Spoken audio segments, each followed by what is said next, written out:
القرآن لتشقى إلا تذكرة لمن يخشى تنزيلا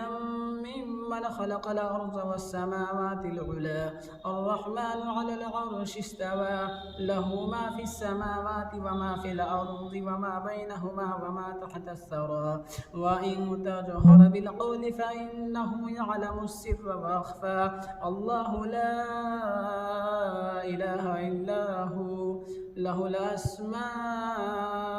الحسنى وهل أتاك حديث موسى إذ رأى نارا فقال لأهلهم كثوا إني آنست نارا لعلي آتيكم منها بقبس أو أجد على النار هدى فلما أتاها نودي يا موسى إني أنا ربك فاخلع عليك إنك بالوادي المقدس طوى